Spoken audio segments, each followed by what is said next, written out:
जी अस्सलाम वालेकुम। आज के ट्यूटोरियल में हमने सीखना था कि हम किस तरीके से अपने मॉडल को अनरैप करेंगे, उसके ऊपर टेक्सचरिंग करेंगे और उसके बाद फिर उसको उस टेक्सचरिंग को अपने पास यूज़ करेंगे एज डिस्प्लेस मॉडिफायर के अंदर। इसे स्टार्ट करते हैं। हमारे पास जैसे ही क्यूब आपके पास मौजूद है। अब क्यूब क्योंकि मैंने यहाँ पे ये जो मैशेस पहले से बने हुए होते हैं वहाँ से मैंने उठाया था, ठीक है।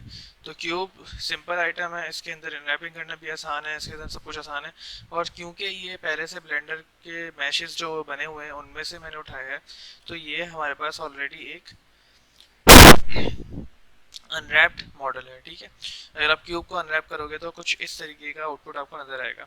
इसका मतलब ये कि इन्होंने अपने क्यूब के अंदर से कुछ एजेस को कट किया है, कैंची से जैसे कट करते हैं उस तरह से कट किया है और उसके बाद फिर उसको खोल दिया है, ठीक है।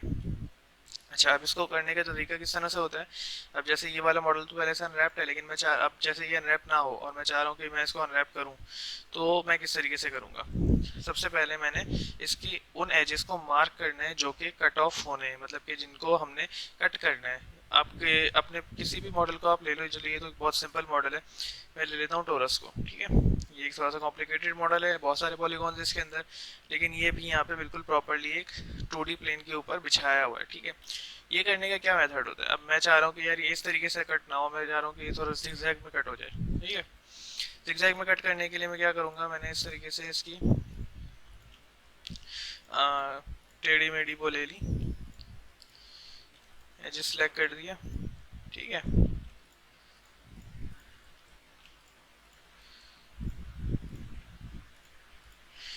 सही है। और उसके बाद मैंने इसको कर दिया मार्क सीम। आप एज एज वाले मेन्यू में जाओगे, यहाँ पे आपके पास मार्क सीम का एक ऑप्शन होता है, आप इस पर क्लिक करोगे तो ये एक तरीके से इसने ये डिसाइड कर दिया कि ये जगह से ये कटेगा, खुलेगा, ठीक है। अच्छा, अब ये यहाँ से तो कट जाएगा लेकिन ये फिर भी राउंड रहेगा, ठीक है। तो राउंड को खोलने के लिए मुझे यहाँ पे बीच में भी एक वो डालनी होगी, सीम डालनी होगी। तो मैं बीच का ये वाला सिलेक्ट करूंगा और इसको मैं मार्क सीम कर दूंगा, तो अब क्या होगा, जब ये कट के खुलेगा तो ये दो 2D प्लेन बन जाएंगे, ठीक है। बट क्या है कि इसका एज जो होगा वो जिगजैग बना हुआ होगा। अब मैं सबको सिलेक्ट करूंगा, यू दबाऊंगा और अनरैप के बटन के ऊपर क्लिक कर दूंगा। सेकंड।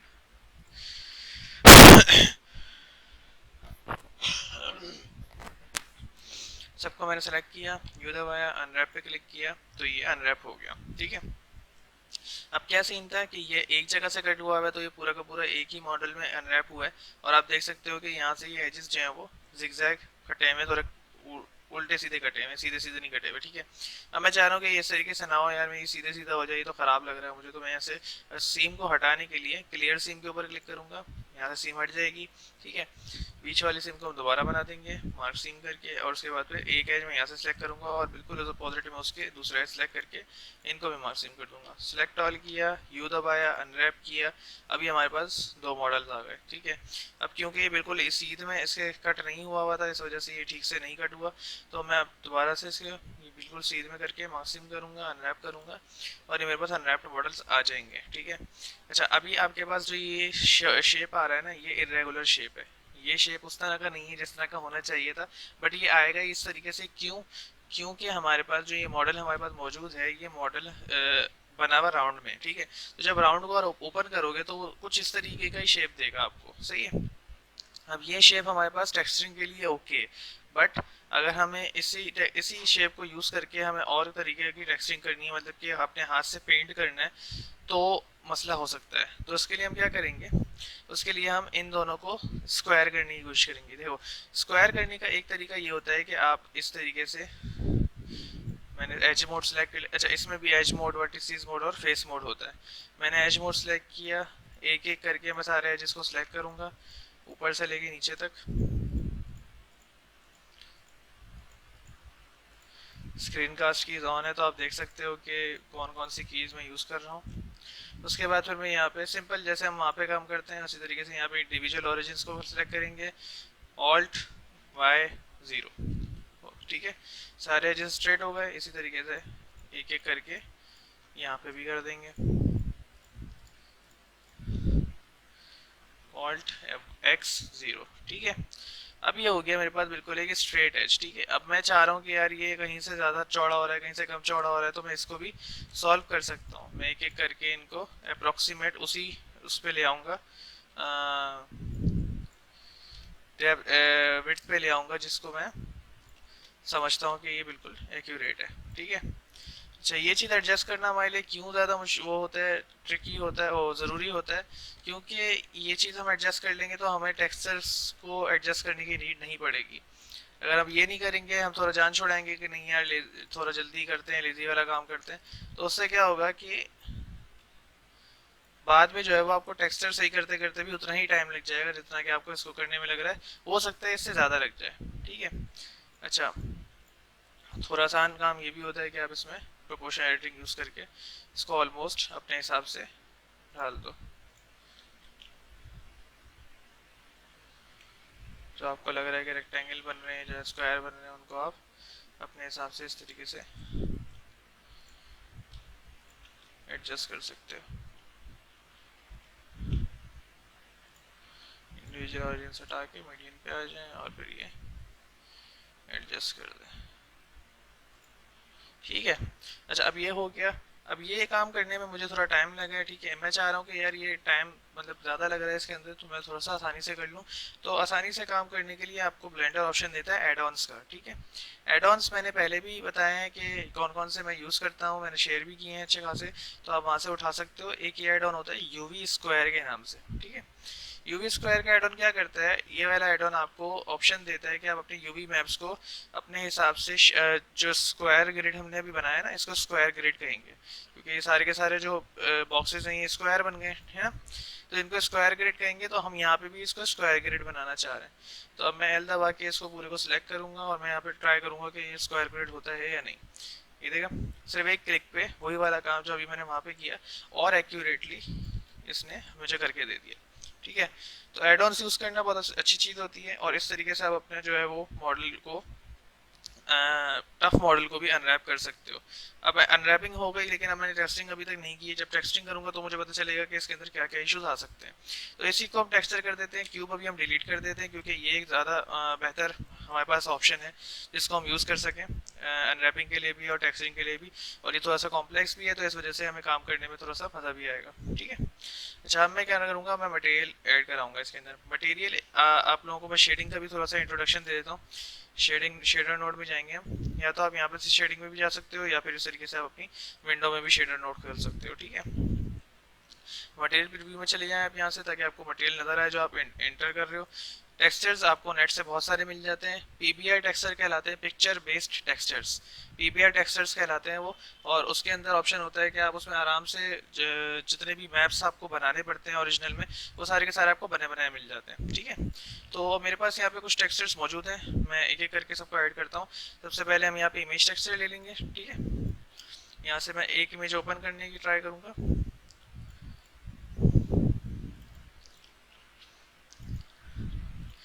ये ब्रिक टेक्सचर है। ठीक है, ब्रिक टेक्सचर आपके पास सबसे आसानी से टाइल हो जाता है, तो हम ब्रिक टेक्सचर यूज़ कर लेंगे। सबसे पहले हमने क्या करना है, कलर ऐड करना है। ठीक है, मेरे पास यहाँ पे मैं आपको नाम आपको दिखाऊं तो ये देख रहे हो, COL का मतलब colour variation, colour variation number 2, bump, gloss, ये ambient occlusion, displacement, reflection, displacement और नॉर्मल और बम्प, ये तीनों मैप जो हैं वो इसी मतलब की कैटेगरी के हैं, बट थोड़े से रेजोल्यूशन में डिफरेंस है। अच्छा होता क्या है कि कलर वेरिएशन जो है वो मुझे कलर डिसाइड करने का ऑप्शन देता है कि भाई इसका कलर कौन सा हमने यूज़ करना है। मैं आपको इस तरह दिखाता हूँ, ये कलर मैप्स हो गए। ठीक है, इससे हम डिसाइड करेंगे कि हमारे ऑब्जेक्ट का कलर क्या होगा। उसके बाद फिर हमारे पास आ जाता है पंप मैप। पंप मैप हमें डिसाइड करके बताएगा कि हमारी जो ब्रेक्स हैं वो कितना ऊपर और नीचे हो रही हैं, बट ये एक्चुअल में हमें कोई भी डिस्प्लेसमेंट नहीं देगा। ये हमें सिर्फ और सिर्फ अपने एंगल चेंज करने से आपको पता चलेगा कि हाँ चलो थोड़ा बहुत शेडो में चेंज आ रहा है, सब कुछ हो रहा है। बट जैसे टेस्टिंग हम करते हैं प्रॉपर नॉर्मली, तो उसके अंदर हमारे पास एक अलग से मतलब पता चल रहा होता है कि हाँ ये ऊपर जा रहा है, ये नीचे आ रहा है। वो वाला सीन ये नहीं करता, ये बस आपको शो करा देता है कि भाई ये इस तरीके से टेढ़ा मेढ़ा आप करोगे तो आपको शेडो जो है और लाइट जो है वो इससे इफेक्ट होती हुई नजर आएगी। ठीक है, इसके बाद हम आ जाते हैं नॉर्मल पे। नॉर्मल हमारे पास क्या करता है, नॉर्मल मैप हमें ऑप्शन देता है कि हम इसको नॉर्मल मैप हमें ऑप्शन देता है कि हम इजीली इसको लाइट के हिसाब से और जो इन्वायरमेंट हमारी है उसके हिसाब से ढाल सकें। मतलब कि अगर जैसे मैं यहाँ से किसी ऑब्जेक्ट के ऊपर फ्लैश लाइट मार रहा हूँ तो उसकी अलग तरीके की शेडो आएगी, अलग तरीके का रिफ्लेक्शन आएगा। बट अगर उसके ऊपर सनलाइट पड़ रही है तो उसका डिफरेंट, बिल्कुल डिफरेंट रिएक्शन आएगा। ठीक है, तो ये चीज़ें ये डिसाइड करता है, ये नॉर्मल मैप डिसाइड करता है हमारा। ठीक है, इसके बाद हम आ जाते हैं डिस्प्लेसमेंट मैप पे, ग्लॉस मैप पे। ग्लॉस मैप क्या होता है कि आपके एक तरीके से रफनेस डिसाइड कर रहा होता है कि कहाँ से ज़्यादा चमकीला होना है, कहाँ से कम चमकीला होना है। बेसिकली बाइनरी वैल्यूज़ पे जो नॉर्मली हम यूज़ करते हैं उसी तरीके से। डिस्प्लेसमेंट मैप आपका क्या करता है, वो आपका डिसाइड करता है कि कौन सी आपकी जो एक्चुअल में, बम मैप हमें एक्चुअल तो वैल्यू नहीं देता, वो तो हमें सिर्फ डिस्प्ले के लिए दिखाता है कि हाँ भाई ये आप डिस्प्ले में देखोगे तो आपको ऐसा लगेगा कि हाँ ये क्या नाम है, थोड़ा सा ऊपर नीचे है। बट डिस्प्लेसमेंट क्या करता है, वो एक्चुअल में डिस्प्लेस करता है, एक वैल्यू को ऊपर लेके जाता है, एक को नीचे लेके आता है। सही। एम्बिएंट ऑक्लूजन क्या करते हैं, एम्बिएंट ऑक्लूजन का मतलब होता है कि जैसे ब्रिक्स के बीच में जो लाइंस बनी हुई होती हैं वो कहलाती हैं उनके एजेस, कॉर्नर्स। ठीक है, वो एक तरीके से एम्बिएंट ऑक्लूजन आपके जो एजेस और कॉर्नर्स होते हैं वहाँ पे आपको कलर देने की, आपको वहाँ पे डिफरेंट किस्म के शेड देने की इजाज़त देता है कि ये मैप्स जो होते हैं वो बेसिकली आपके मटेरियल को इन्हांस नहीं करते, बट उसमें as a helpful agent use हो सकते हैं। ये भी हम यूज़ करके देखेंगे बाद में, लेकिन ये कि अभी थोड़ा सा आगे की चीज़ है। सही है, तो हम स्टार्ट करते हैं। कलर वेरिएशन में ऐड करूँगा, ये मैंने इसका कलर ऐड कर दिया ब्रिक का, इसी को कॉपी पेस्ट किया, नॉर्मल ऐड करा, इसी को कॉपी पेस्ट किया, रफनेस ऐड करी। रफनेस के लिए मैं रिफ्लेक्शन भी ले सकता हूँ और ग्लॉस भी ले सकता हूँ। अभी ग्लॉस ले लेते हैं। उसके बाद फिर मैंने यहाँ पे डिस्प्लेसमेंट ऐड कर दी। ठीक है, ये डिस्प्लेसमेंट मैप आ गया मेरा। अब मैं इन मैप्स को यूज़ कैसे करूँगा। रफनेस मैप तो आप इजीली कलर से रफनेस को मिला सकते हो, कोई ऐसा इशू नहीं होता, वो आपको उस तरह की रफनेस दे देगा। जैसे आप देख सकते हो यहाँ पे आपके पास एक चमकीले शेड आ गया। ठीक है, अच्छा सबसे पहले हम इसके ऊपर थोड़ा सा वो कर देते हैं कि सब डिवीज़न लगा देते हैं। मैंने ये उसको यूज़ करके किया है, अपना हॉट की यूज़ करके किया। कंट्रोल 1 आपकी नॉर्मली हॉट की होती है उसके लिए, सब डिवीज़न मॉडिफायर लगाने के लिए किसी भी मॉडल के ऊपर ना, तो आप यूज़ कर सकते हो। इसको हम थोड़ा सा इंक्रीज़ करके इसको स्मूथ कर देंगे। सही। अच्छा, अब आ जाते हैं आगे। अब मैंने नॉर्मल मैप यूज़ करना है। नॉर्मल मैप हम एज इट इज़ उसको एक दूसरे से जोड़ नहीं सकते। क्यों? क्योंकि यहाँ पे मुझे कलर की वैल्यू दी हुई है इन्होंने येलो में, और यहाँ पे मेरे पास वैल्यू दी हुई है इन्होंने नॉर्मल की पर्पल में। दोनों वैल्यूज़ डिफरेंट हैं। दोनों वैल्यूज़ को डिफरेंट करने का मकसद ये होता है कि दोनों के फंक्शन बिल्कुल डिफरेंट होते हैं। फंक्शन डिफरेंट होने से हमारे पास क्या इशू आ जाता है, हमारे पास ये इशू आ जाता है कि अब हम उसको उस तरीके से यूज़ नहीं कर सकते कि हम कोई भी चीज़ जाके उससे कनेक्ट कर देंगे तो उसी तरह के रिज़ल्ट देगा जिस तरह का हम चाह रहे हैं। तो इसके लिए हम यूज़ करते हैं ब्रिजिंग नोड्स। ब्रिजिंग नोड्स क्या होते हैं, जो हमें इस वैल्यू को इस यहाँ पे कनेक्ट करने का हमें ऑप्शन दे, और क्या करे कि उस नोड को हमारी वैल्यू को पढ़ने की इजाज़त दे। ठीक है, तो हम ब्रिजिंग नोड्स किस तरह यूज़ करेंगे, क्योंकि purple values normally vector values कहलाती हैं। तो हम शिफ्ट ए दबा के हम यहाँ पे ऐड मेन्यू में आएंगे, वेक्टर के अंदर आएंगे, और वेक्टर से हम यहाँ पे अपने पास नॉर्मल मैप का जो नोड है वो लेकर यहाँ पे आ जाएंगे। ठीक है, अब ये मेरी कलर की वैल्यू को ये मैंने इसको यहाँ पे दिया नॉर्मल मैप को, और नॉर्मल की वैल्यू को मैंने अपने प्रिंसिपल BSDF नोड के अंदर ऐड करा दिया। तो इस मैप ने क्या किया, इस मैप ने यहाँ से जितनी भी इंफॉर्मेशन थी वो रीड करके आगे उसको बता दी। तो अब आप देखोगे कि वाज़े डिफरेंस आया है हमारे पास। देखो, अब जो हमारा जो नोड्स हैं वो इस तरीके से काम कर रहे हैं कि वो आगे पीछे का जो इन्वायरमेंट है उसको रीड करके अपनी डिस्प्ले बता रहे हैं। ठीक है, थोड़ा सा इन्वायरमेंट चेंज करके देखते हैं। जैसे मैंने इन्वायरमेंट चेंज किया, बिल्कुल डिफरेंट किस्म का शेड आ गया उसके ऊपर। सही है, अभी मैं आपको बताता हूँ कि हमने जो कट्स लगाए थे, जो सीम मार्क करी थी हमने, उनका जो इफेक्ट पड़ता है वो ये पड़ता है। देख रहे हैं आप, यहाँ पे जो सीम मार्क हुई हुई थी यहाँ तक की वैल्यू अलग आ रही है, यहाँ से बिल्कुल डिफरेंट वैल्यू आ रही है। क्यों? क्योंकि एक टाइलिंग टेक्सचर है, एक ही इमेज को बार बार टाइल करता है। तो एक ही इमेज को बार बार टाइल करने का मसला यही होता है कि वो फिर आपको जो आउटपुट देता है ना, वो उस तरह का नहीं देता जिस तरीके का आपको चाहिए होता है। सही। अच्छा जी, आगे चलते हैं। अच्छा, अब हमारे पास डिस्प्लेसमेंट नोड जो है ना, उसका इस नोड से कोई ताल्लुक नहीं है, क्योंकि वो यहाँ पे बिल्कुल आउटपुट पे आता है। ठीक है, क्योंकि ये बिल्कुल डिफरेंट वैल्यू, ये बिल्कुल डिफरेंट तरीके से वर्क करती है, तो हमें इसको अपने मटेरियल के साथ लिंक करने की कोई नीड नहीं है, तो हम इसको बिल्कुल आउटपुट में जाके लिंक करते हैं। ये भी एक वेक्टर वैल्यू है, तो हम वेक्टर में जाएंगे और डिस्प्लेसमेंट का नोड यहाँ से हम उठा लेंगे, ताकि हमारे इस इमेज को ये अपने पास रीड करके कैलकुलेट करके आके उसका डेटा पहुँचा सके। ठीक है, कलर से हमने हाइट को जोड़ देना है, क्योंकि ये एक तरीके से हमारी हाइट वैल्यूज़ हैं, 0 और 1 की वैल्यूज़ हैं, ब्लैक और वाइट, तो इस वजह से ये हाइट की वैल्यूज़ कहलाएंगी। फिर डिस्प्लेसमेंट को हमने डिस्प्लेसमेंट के साथ जोड़ देना है। अभी जो फंक्शन दिखाएगा, जो फंक्शन करेगा, वो हमें यहाँ नज़र नहीं आएगा, बट हमें अपने रेंडर इंजन के अंदर नज़र आएगा। ठीक है, यहाँ पे हम सीन वर्ल्ड को हटा के अपनी नॉर्मल वर्ल्ड पे आ जाते हैं। तो अब यहाँ पे आपको नज़र आ रहा है कि किस तरीके का फंक्शन दे रहा है। ठीक है, अब ये आप देख रहे हो कि बहुत ही ज़्यादा कोई ख़राब किस्म की जो है वो वैल्यू आ रही है यहाँ पे। वो वैल्यू क्यों आ रही है यहाँ पे इतनी ख़राब किस्म की? क्योंकि हमने इन दोनों वैल्यूज़ को 1-1 करा हुआ है। ठीक है, वैल्यूज़ आप लगा सकते हो, बट उनको एडजस्ट करना एक बड़ा काम होता है। ठीक है, उनको एडजस्ट करने के लिए आप यहाँ पे मैप्स को थोड़ा सा छेड़ोगे। सही है, डिस्प्लेसमेंट मैप के अंदर भी मुझे इतनी ज़्यादा वैल्यू ज़रूरत नहीं है, मैं इसको भी कम कर दूंगा और नॉर्मल मैप को भी मैं थोड़ा कम कर दूंगा। तो अब मेरे पास जो वैल्यू आ रही है, जो मेरे पास रिजल्ट आ रहा है, वो कदरे बेहतर आ रहा है। मतलब उस तरह का गंदा रिजल्ट नहीं आ रहा जिस तरीके से पहले आ रहा था। बट अब क्या है कि ब्रिक्स इतनी शाइनी तो नहीं होती, और मेरे पास जो रिफ्लेक्शन का नोड लगा हुआ है वो तो सही लगा हुआ था, उसमें तो कोई ऐसा पंगा ही नहीं था, फिर भी मेरे पास इतनी शाइनी सरफेस आ रही है। तो मैं क्या करूँगा, मैं एक बार ट्राई करूँगा कि मेरे पास जो दूसरा रिफ्लेक्शन का नोड है वो किस तरह की सरफेस दे रहा है। अगर वो भी ऐसी सरफेस दे रहा है, तो अब हम क्या करेंगे, अब हमें इस नोड को एडिट करना है। एडिट कैसे करेंगे, ये तो हमारे पास पिक्चर फॉर्मेट में। एडिट करने का आसान तरीका ये होता है कि हम उसके कलर को मैनिपुलेट कर सकें। ठीक है, क्योंकि मैंने आपको बताया कि ब्लेंडर जो है वो हमेशा बाइनरी वैल्यूज़ में काम करता है, 0 और 1 की वैल्यू में। तो हम यहाँ पे 0 और 1 की वैल्यू मैनिपुलेट करने के लिए ब्लैक और वाइट को यूज़ करेंगे। ब्लैक और वाइट का ग्रेडियंट हमें अगर मिल जाता है तो उससे हमारे पास काम बहुत आसान हो जाएगा। तो इस वजह से हम ग्रेडियंट यहाँ पे कलर रैंप ऐड करा के यूज़ कर सकते हैं। कलर रैंप हमें ऑप्शन देता है कि हम जितने कलर चाहें उनको ऐड करा के उनकी वैल्यूज़ को यूज़ कर सकें। अच्छा, अब रेफनेस के अंदर जो 0 होता है वो होता है वाइट, और जो 1 होता है वो होता है ब्लैक। ठीक है, तो अभी ऑलमोस्ट ये सारे का सारा ब्लैक है, इस वजह से ही हमें पास जो वैल्यू आ रही है वो इतनी ज़्यादा शाइनी आ रही है। इसको मैं थोड़ा वाइट करने की कोशिश करूँगा, तो हमारे पास जो वैल्यू होगी वो बेहतर हो जाएगी। देखा, अब मेरे पास यहाँ पे जो टेक्सचर के शेड आ रहा है वो इस तरह का आ रहा है कि हाँ, ये टेक्सचर जो है वो एक तरीके से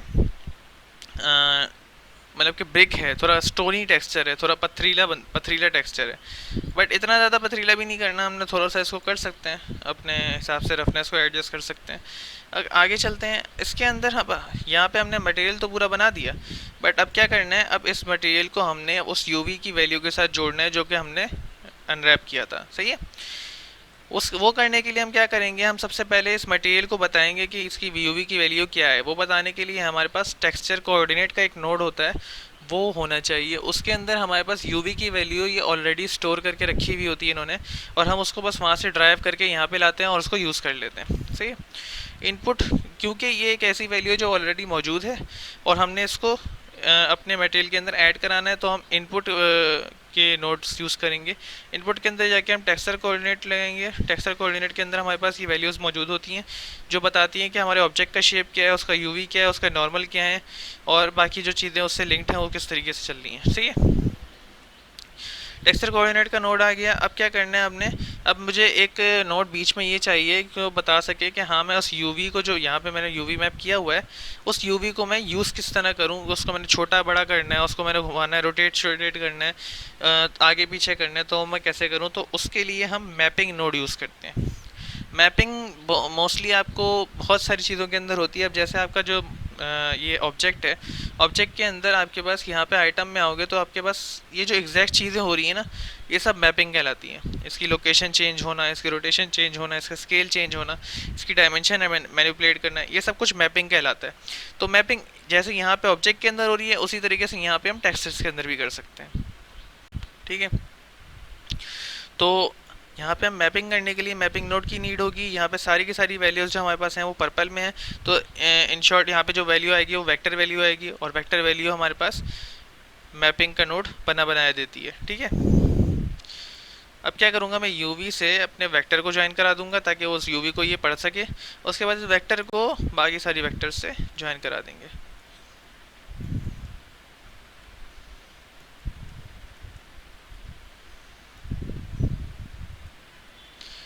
सही है। जहाँ आपने देखा कोई विजिबल यहाँ पे चेंज नहीं आया क्योंकि ऑलरेडी उसने यूवी की वैल्यू ही अडॉप्ट करी हुई थी। बट क्या अब उस वैल्यू को हमने चेंज करना है। सही है। एक काम ये कर सकते हैं कि हम यहाँ से इसके यूवी को ऑल सेलेक्ट करें और यहाँ पे आके हम उसको चेंज कर सकें। बट क्या कि हमने मैपिंग नोड लगाया ही इसलिए कि हम उसको यहाँ पे चेंज कर सकें। लेकिन अगर हम यहाँ पे चेंज करेंगे तो हमारे पास टेक्सचर जो होगा वो तो चेंज हो जाएगा लेकिन यूवी चेंज नहीं होगा। इस वजह से हमारे डिस्प्लेस मॉडिफायर के अंदर भी कोई चेंज नहीं आएगा। तो हम क्या करते हैं कि अभी हम यूवी से ही चेंज कर लेते हैं ताकि आगे चल के हमें जब डिस्प्लेस मॉडिफायर लगाना हो तो वो भी हमारे लिए आसानी हो, वरना उसके लिए हमें बाद में दोबारा वापस आना पड़ेगा। सही है। तो अब क्या करेंगे, सेलेक्ट ऑल आप यहाँ से करोगे, यहाँ से भी सिलेक्ट ऑल करोगे। अब मैं इसको रोटेट करा देता हूँ 90 डिग्री पे।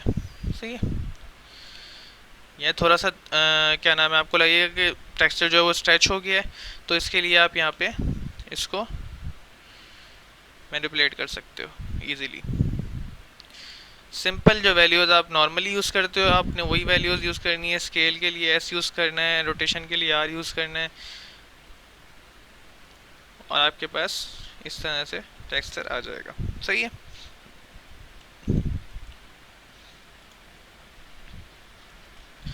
तो ये हमारा फाइनल टेक्सचर ब्रिक का जो था वो बन गया है। ठीक है।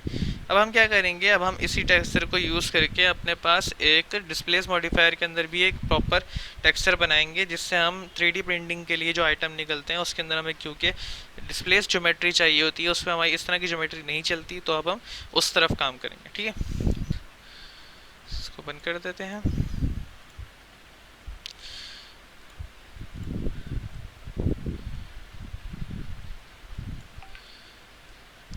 अब आते हैं मॉडिफायर्स के ऊपर।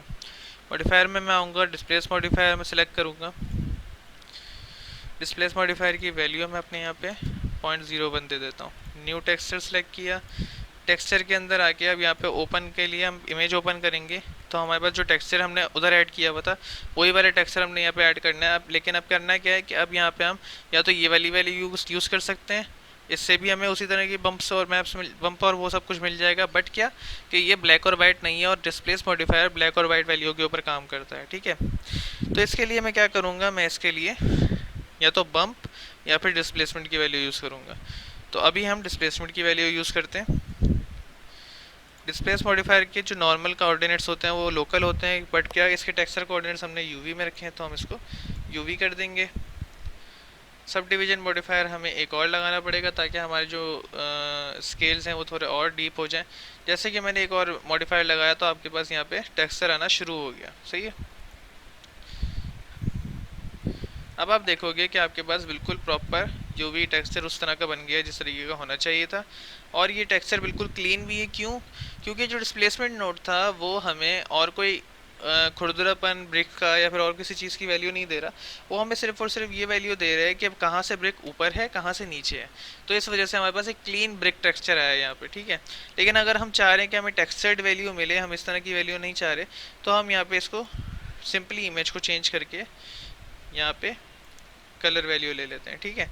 कलर वैल्यू लेने से आपने देखा ब्लैक और वाइट की वैल्यू से कितना फ़र्क पड़ रहा था और अभी जब हमने कलर वैल्यू ले ली तो उससे कितना कम फ़र्क पड़ा है। तो हम इसको चेंज करके बम्प की वैल्यू भी ले सकते हैं। ये वैल्यूज़ आपके ऊपर हैं, आप जितने टेक्सचर्स को चेंज करके वैल्यू लेना चाहो ले सकते हो। सब डिवीजन को थोड़ा सा बढ़ाओगे तो आपके पास और डिटेल यहाँ पे टेक्सचर आ जाएगा इस तरीके से। ठीक है।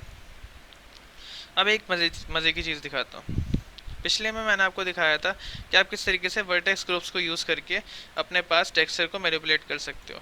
बट मैंने आपको ये नहीं बताया था कि टेक्सचर ग्रुप को भी आप पेंट कर वर्टेक्स ग्रुप को भी आप पेंट कर सकते हो।